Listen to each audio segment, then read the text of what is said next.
Good morning. This is the Great Basin Smoke Dispersion briefing for Thursday, March 17th. Looking at precipitation the past 7 days, on the left is widespread precipitation covering about 95% of the area except for the far southern and western or southwestern areas of Nevada. Amounts, though, not that heavy, but putting a damper on things in the short term. The only moderate amounts were up here across some of the higher terrain of central Idaho, especially the western areas up towards McCall, where they have about a half inch to 3/4 of an inch of precipitation. But you can see by and large, even though the coverage is widespread, the amounts of light, just about the entire area at various stages of below normal precipitation for this time of year, echoing a trend that we've seen for the past several months. Snowfall on the left, some light to moderate amounts across the higher terrain of central and northern Utah. Slightly heavier again where we saw the heaviest precipitation, mountains of central Idaho, especially the western parts towards McCall, where 6 to 12 inches has fallen. Snow cover on the maps, again, central mountains of Idaho, western Wyoming, and the mountains of northern Utah have the most. Probably about 3/4 of their normal snowpack, but definitely not above normal. And some across the Sierra here, but definitely lower than normal with lighter scatterings across the higher terrain of northeastern Nevada.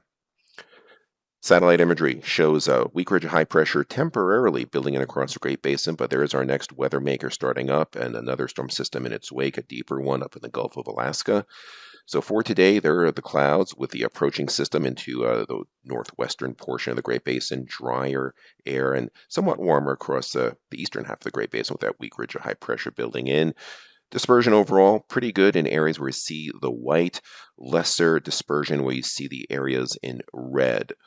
On the left, transport winds pretty light where you see the purple shades, and where you see the light green, that's basically about 10 to 15 miles per hour. Those are transport winds, not surface winds. Vertical mixing in most areas pretty good, several thousand feet above normal, especially in the red and orange to yellow shades. The stubborn inversions where you see the bluish to purple shades, that's where vertical mixing will stay probably below 500 feet above the ground surface. Now for tomorrow, kind of a broad ridge of high pressure coming in. Dry, the first wave of low pressure has pushed moisture up to the north and east, but there's a deeper storm system off the Pacific Northwest coast. Overall, pretty good. Vertical mixing this time better across western areas, a little worse across eastern and northeastern areas, mainly because of the light winds overall. But the vertical mixing, except for the stubborn portions of the central and eastern Snake River plains, vertical mixing should be pretty good. Now, on Saturday, excellent overall dispersion in all areas where we see the white here, but that's a response to this deepening low pressure system. See lots of clouds and moisture. You see the areas in green covering about 3/4 of the Great Basin. This will be light to moderate amounts of valley rain and mountain snow. You can see the transport winds picking up out of the southwest at 20 to 40 miles per hour. You see the orange to purple shades, but that'll come with increasing humidity. Excellent overall mixing, but again, for prescribed burning, maybe a little too much wind down here in the central and southern portions, but lighter winds further north. 3-day precipitation totals, most of this is on the third day with that approaching storm system, about 1/10 to 1/4 inch of precipitation in some of the areas. Now, as we go into Sunday, that storm system quickly moves across the area. Its effects mainly Saturday night into Sunday morning, but probably a 6 to 12-hour shot of light to moderate precipitation. Excellent overall dispersion. Dispersion stays good on Monday. Deep low deepening over northern Texas. High pressure trying to build in, but we have good northerly wind gradients through here across most of the Great Basin. So good transport flow should keep the air clean. Should be pretty good overall dispersion, especially central and southern areas. A little bit worse where we see the red shades and the purple further across Idaho. And then high pressure starts building in. This is by Wednesday. Big high pressure ridge, much warmer, much drier, also lighter winds.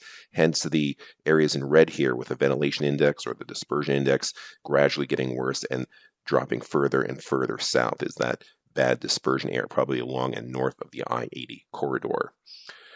Precipitation accumulation days 4 and 5, but if you average in the whole 5 days, we see the effects of that storm system about 1/10 to 1/4 inch, so maybe 2 to 4 inches of snow across the higher terrain of much of the Great Basin, and some light rain down low, still dry in the far southern and southeastern areas. And the 8 to 14 day outlook shows a warmer than normal signal, but especially a drier than normal signal across most of the Great Basin. So that again, portends towards drier conditions, maybe some dormant season fires starting to pop up in some of our drier areas in the central and south. This concludes our smoke dispersion briefing. Have a great day and a great weekend.